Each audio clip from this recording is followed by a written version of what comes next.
தமிழரசன் பச்சைமுத்து அவர்கள் காலத்துக்கு தேவையான ஒரு கதைக்களத்தை தேர்வு செய்திருக்கிறார்.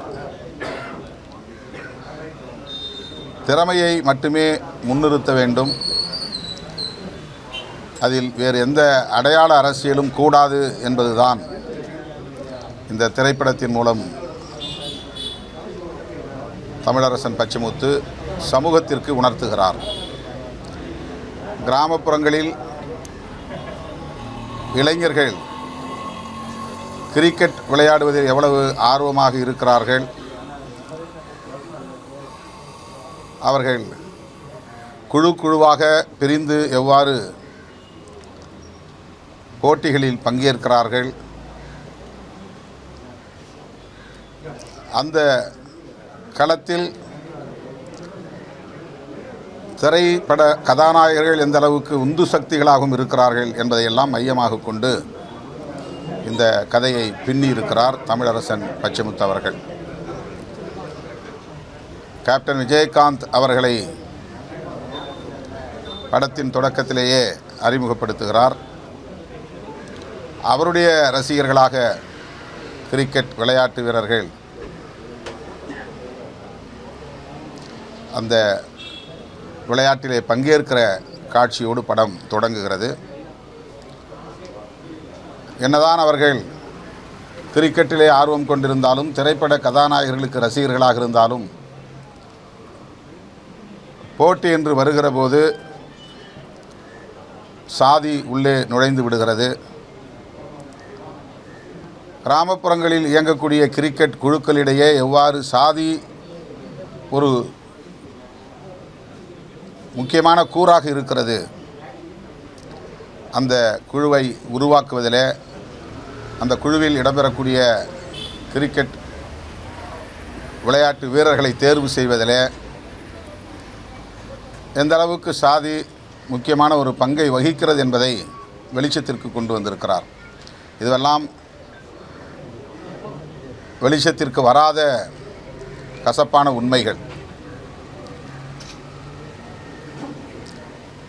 இது கிராமப்புறங்களிலே நடைபெறுகிற கிரிக்கெட் குழுக்களிடையே மட்டுமல்ல, அகில இந்திய அளவிலும் கூட கிரிக்கெட் விளையாட்டு வீரர்களை தேர்வு செய்வதில் இந்த சாதி அரசியல் இருக்கிறது, அடையாள அரசியல் இருக்கிறது. வட இந்தியா, தென்னிந்தியா அல்லது மொழி இந்தி பேசக்கூடியவர்கள், இந்தி பேசாதவர்கள், சாதி மதம் என்கிற அடிப்படையிலான இந்த அடையாள அரசியல் வீரர்களை தேர்வு செய்வதிலே இன்றைக்கும் பெரிய பங்கு வகிக்கிறது. தேசிய அளவிலான இது போன்ற கிரிக்கெட் வீரர்களை தேர்ந்தெடுக்கக்கூடிய அரசியலை முன்னிறுத்தாமல், குக்கிராமங்களிலே விளையாடக்கூடிய சாதாரண பள்ளி மாணவர்களிடையே, கல்லூரி மாணவர்களிடையே அல்லது கிராமப்புறத்து இளைஞர்களிடையே எவ்வாறு இது இயங்குகிறது, செயல்படுகிறது என்பதை மிக நுட்பமாக தமிழரசன் பச்சைமுத்து அவர்கள் காட்சிக்கு காட்சி பதிவு செய்திருக்கிறார். சாதி மறுப்பு திருமணம் எவ்வளவு முக்கியமானது, ஒரு குழுவிலே சாதியை காரணம் காட்டி அவர்களை இந்த குழுவில் சேர்க்க வேண்டாம் என்று சொல்லுகிற அரசியலை காட்டும் அதே இடத்தில் ஆணாதிக்கத்தின் போக்கையும் அடையாளப்படுத்துகிற ஒரு காட்சி. அகிலா என்கிற பெண்மணியை விளையாட்டு குழுவிலே இணைக்கிற போது ஒரே குழுவில் தனக்கு சாதகமாக ஆதரவாக இருக்கக்கூடிய நண்பன் அந்த பெண்ணை சேர்க்க வேண்டாம் என்று சொல்லுகிற நேரத்தில் கதாநாயகனாக அன்பு என்கிற பாத்திரம், அது சாதி திமிர் என்றால் இது ஆம்பளை திமிரா என்று கேட்கிற கேள்வியின் மூலம் ஆணாதிக்கத்தை நொறுக்கும் ஒரு வசனமாக தமிழரசன் பச்சைமுத்து அவர்கள் அதை பதிவு செய்திருக்கிறார். சாதி ஆதிக்கம் கூடாது என்பதைப் போல ஆணாதிக்கமும் கூடாது, சாதி திமிர் கூடாது என்பதைப் போல ஆணாதிக்க திமிரும் கூடாது. இது போன்ற களங்களில் ஆளுமைதான் முக்கியம், ஆற்றல் தான் முக்கியம். நன்றாக விளையாடக்கூடிய இளைஞர்கள் யாராக இருந்தாலும் அவர்களை நம்முடைய குழுவிலே சேர்த்து கொண்டாதான் வெற்றி பெற முடியும் என்பதை ஜாலி ஃப்ரெண்ட்ஸ் கிரிக்கெட் குழுவின் தலைவராக இருக்கிற வெங்கடேஷ் என்கிற பாத்திரத்திற்கு அன்பு என்கிற பாத்திரம் அடேங்கப்பா குழுவின் தலைவராக இருக்கிற அன்பு, கெத்து போன்றவர்கள் உணர்த்துகிறார்கள்.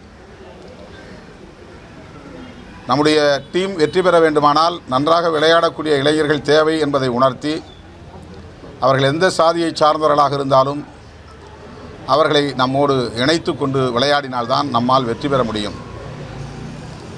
இதை ஜாலி ஃப்ரெண்ட்ஸ் டீமுக்கு உணர்த்துகிற வகையில் அடேங்கப்பா டீம் அந்த குழுவை சார்ந்தவர்கள் அந்த குழுவிலே இடம்பெற்று இருப்பவர்கள் கட்டாயம் வெற்றி பெற வேண்டும், நாம் விட்டு கொடுத்து விளையாட வேண்டும் என்கிற அளவுக்கு பக்குவமும் முதிர்ச்சியும் இவரிடத்திலே இருக்கிறது என்பதை அடேங்கப்பா குழுவின் மூலம் நம்முடைய இயக்குனர் உணர்த்துகிறார்.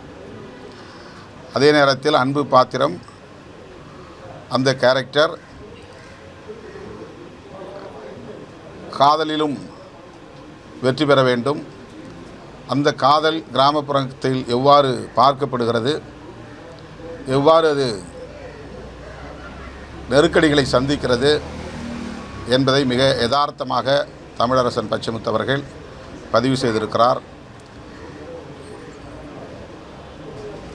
இடதுசாரி சிந்தனையோடு, சமூக நீதி சிந்தனையோடு, சமத்துவ சிந்தனையோடு இயக்குனரின் இந்த படைப்பு அமைந்திருக்கிறது. இது வெறும் கதை அல்ல,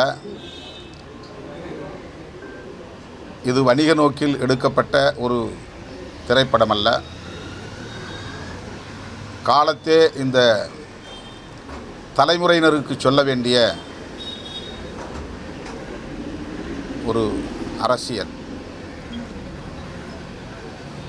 அதனால்தான் இன்றைக்கு ஜனநாயக சக்திகளிடையே இந்த படத்திற்கு மிகப்பெரிய வரவேற்பு இருக்கிறது.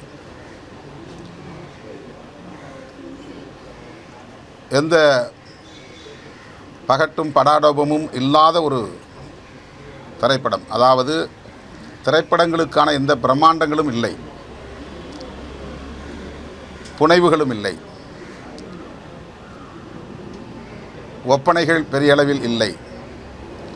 மிக மிக யதார்த்தமான இயல்பான வாழ்வியலை படம் பிடித்து காட்டியிருக்கிறார்.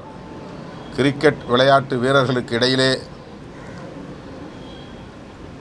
என்னென்ன வகையான ஈகோ இருக்கிறது, அது எல்லோருக்கும் குடும்பத்தில் இருக்கிற ஒவ்வொருவருக்கும் உண்டு. வாழ்க்கையில் ஒவ்வொருவரும் நாம் அதை சந்திக்கிறோம் என்றாலும் வீரர்களுக்கு இடையிலே அல்லது குழுக்களுக்கு இடையிலே இருக்கிற ஈகோ, தான் என்கிற அந்த ஒரு அகந்தை போக்கு, தன்னை யாரும் குறைத்து மதிப்பிட்டு விடக்கூடாது அல்லது குறைவாக விமர்சித்து விடக்கூடாது என்கிற அந்த உளவியல் சிக்கல், அதை மிக நுட்பமாக பதிவு செய்திருக்கிறார். ஒரு உளவியல் சார்ந்த அணுகுமுறை இயக்குனர் தமிழரசன் பச்சைமுத்து அவரிடத்தில் அது வெளிப்படுகிறது. காதலன் காதலிக்கு இடையிலே இருக்கிற ஈகோவாக இருந்தாலும், காதலியின் தந்தை கெத்து என்கிற பாத்திர தன்னுடைய விளையாட்டு திறம் குறித்து பிறர் விமர்சிக்கக்கூடிய அந்த விமர்சனங்களை எதிர்கொள்வதில் இருக்கிற அந்த ஈகோ பிரச்சனை, தன்னை சின்ன பையன் என்று சொல்லுகிற போது அன்பு பாத்திரத்துக்கு வருகிற அந்த ஈகோ பிரச்சனை, இதுவெல்லாம் எந்த அளவுக்கு நம்முடைய வாழ்க்கையில் நம்மோடு விளையாடுகிறது அல்லது சிக்கல்களை உருவாக்குகிறது என்பதை காட்சிக்கு காட்சி மிக சிறப்பாக தமிழரசன் பச்சைமுத்து பதிவு செய்திருக்கிறார். இவருக்கு நல்ல எதிர்காலம் இருக்கிறது. இது போன்ற மிகச்சிறப்பான படங்களை அவர் சமூகத்திற்கு படைத்து தருவார் என்கிற நம்பிக்கை இருக்கிறது. நிறைய பழைய பாடல்களை பின்னணியில் போட்டு எந்த சோர்வும் இல்லாமல் கலகலப்பாக இந்த திரைப்படத்தை நகர்த்துகிறார்.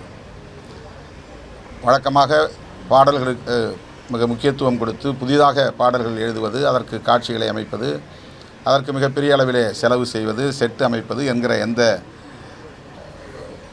முயற்சியும் செய்யாமல் திரைப்படங்களில் ஏற்கனவே மிக சிறப்பாக மக்களின் வரவேற்பை பெற்ற பாடல்களை ஒவ்வொரு காட்சிக்கும் பொருத்தமாக அதை பின்னணி இசையாக வைத்திருப்பது ஒரு நல்ல உத்தி.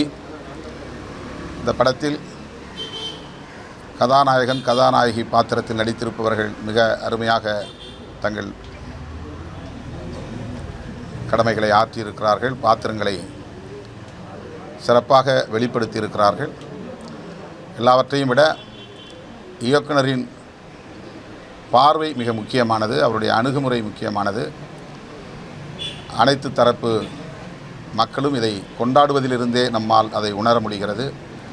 ஆகவே இயக்குனர் தமிழரசன் பச்சைமுத்து அவர்களுக்கு என்னுடைய நெஞ்சார்ந்த பாராட்டுகள், வாழ்த்துக்கள். பாதகம் செய்பவரை கண்டால் நாம் பயங்கொள்ளலாகாது பாப்பா, மோதி மிதித்து விடு பாப்பா, அவர் முகத்தில் உமிழ்ந்து விடு பாப்பா. அண்மை செய்திகளை உடனுக்குடன் தெரிந்து கொள்ள இணைந்திருங்கள் இயம்நாடு தொலைக்காட்சியுடன்.